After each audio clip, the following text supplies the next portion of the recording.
Welcome back. Time to meet Dr. Robin Kelly now. He's a doctor in the traditional sense of the word doctor, who's written a book called Healing Ways, A Doctor's Guide to Healing.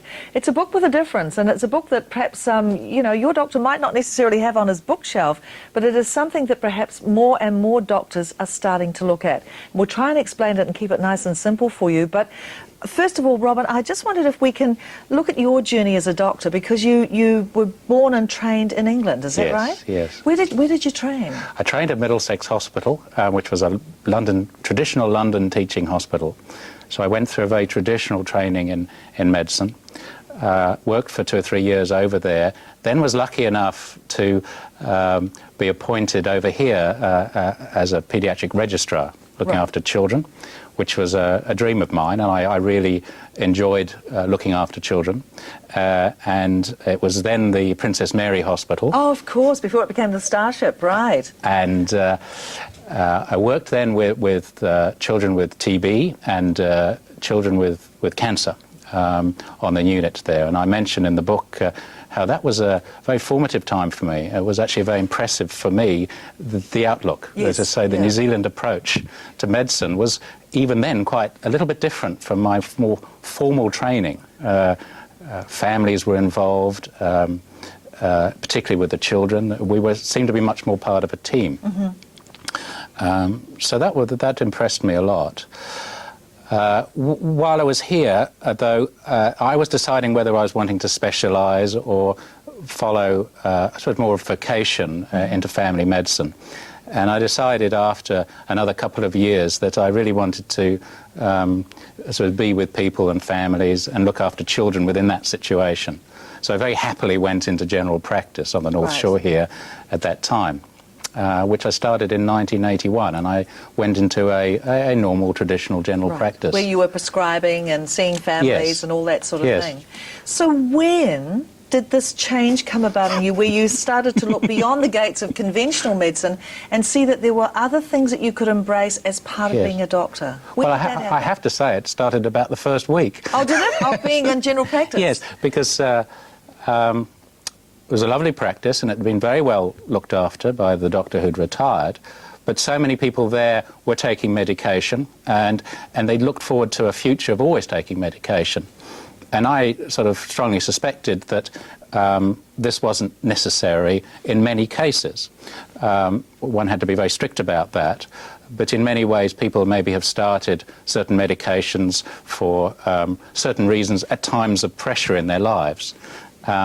And those pressure times had gone. And they were still taking the medication. They were still taking the medication, they were coming in. And a lot of them, of all ages, expressed willingness to try and come off those in some way. And it was quite difficult. Many were on tranquilizers and sleeping pills and others, such things. And on top of that, a very good doctor, Dr. Doug Kinahan, was in the practice. Now, Doug had been over to China. He'd had many people who were being treated within the practice with acupuncture. Oh, okay, right. And I was very impressed, because often one is impressed, especially when a good doctor or a good health professional, someone you respect, uses certain techniques with good effect. Now, very tragically, Doug died during that year, and he'd kindly introduced me to the art of acupuncture, and there was a great need from the people for somebody to take over.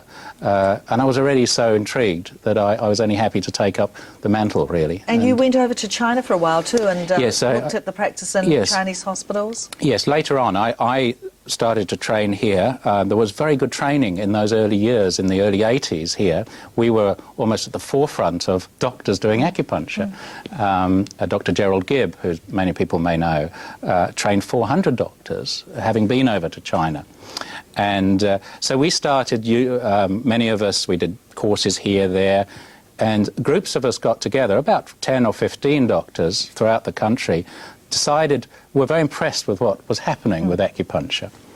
And so we invited professors from China and elsewhere and from Italy over to give us courses here, because many of us at that stage couldn't leave our practices for 3 months. No, exactly. Yeah. Patients didn't like that. They don't like their doctor being away.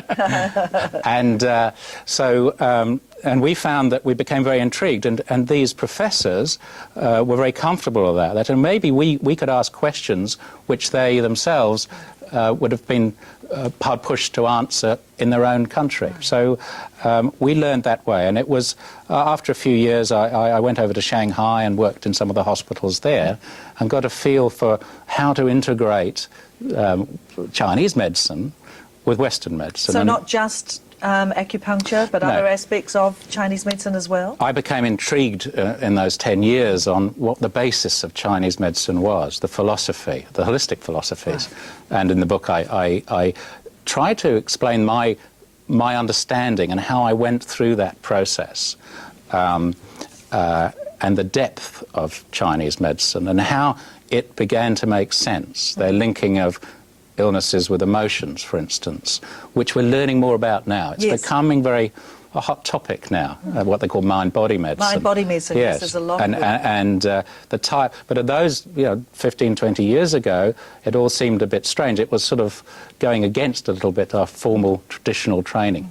So that intrigued me, and we began to follow those philosophies and try to learn how best to fit it in to Western medicine. Not in competition, to actually sort of somehow bring them together. Side by side. Our Western training makes us very good at diagnosis, and it makes it very, very safe. And it's so important that if we do this, we start with a good diagnosis. Somebody with a headache needs to know that they haven't got a brain tumour. Because that's one of your first worries, isn't it, if you've got a continuing headache. So as you say, it works in that you can have Western medicine and Chinese medicine or whatever working together, complementing each other, as they call complementary medicine. So you're not saying a move away from conventional medicine, it's using that and building upon it with other things as well. I don't see they're in competition at all. In my own practice, people are referred to me by doctors, chiropractors, all ranges of health professionals, physiotherapists. Because you've changed your practice now because you are now doing something working from home. Yes. Where people who sometimes doctors have given up on because they can't quite find the solution. Yes. Those people come to you, but you don't write out a prescription for medication. No. Very quickly tell us that, and then we've got to move on to your book because we're running out of time. But just quickly, what do you do with your practice now? Well, I mean, as I say in the book, the most important thing is the listening, and I found within the structure of general practice, I was in there trying to do this and my general practice all together, that we were, like now, pressed for time.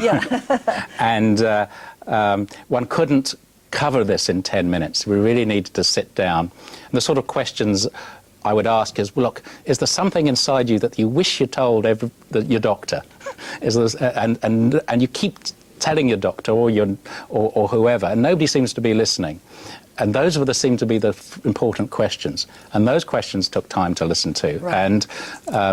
And then you need a very relaxed atmosphere if you're going to do acupuncture. It's a gentle art, believe it or not. Yes, But people need to be rushed. They don't want their doctor to be stressed. Yeah. That's right, putting the needles in. Right. And I had to try and distress myself and get into their space, and all that takes time. So working from home, my home and my work and my family become all part of it, right. I think a lot of people are finding this in all branches now. Well, just quickly before we finish, of course, your book covers the story of how you came to where you are today, but it's also got advice and practical exercises for people too on how to basically, I suppose, embrace healing ways, is it? Yes. Very quickly, what do you mean by healing?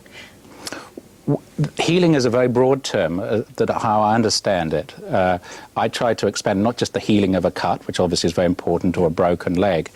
It's getting back to that place where your life has meaning, that you enjoy life. And in fact, when you're healed, you don't think about yourself or your body. You get on with your friends, and you've got an overall wellness about you. Not just, as you say, a physical wound healed. You feel better in yourself. And things happen to you. You know, the people say hi, and you get involved. So it's getting to that step. there's a meaning in that, Jed, and in many people, as they heal, there's a lot of they come off better off than they started. And here you've got lots of examples of people who've come to you and the work that you've done with them. Yes. You've also got practical exercises Yes. for people, whether it's relaxing or breathing or whatever. So it's a good practical It's a good thing. book And as these are well. things I've had to do myself to create some sort of balance in my life. And I've tried to simplify it. Because many people have found they've meditation and various other techniques, and they haven't kept on with them because they've been a bit complicated. Yes. And they're worried that they're doing them wrong. And I've tried to simplify them because personally I found the simplest methods are the best. Indeed. And the fact that we even try to do them is hugely important for us. So very important. So this book is called Healing Ways. It's available in all good bookshops now, and it'll give you a really interesting insight into not only Robin's journey and how he came to where he is today, but how you can embrace some of these ideas, the exercises, and work yourself towards a healing in your life, with whether it's an emotional hurt or whether it's something that's physical as well. Well, we've only scratched the surface there, Robin. We'll have to get you back and talk about some of the other things you do. But thank you very much for your time today, and all the best with the book. Thank you very much. Thank you. After the break, Mel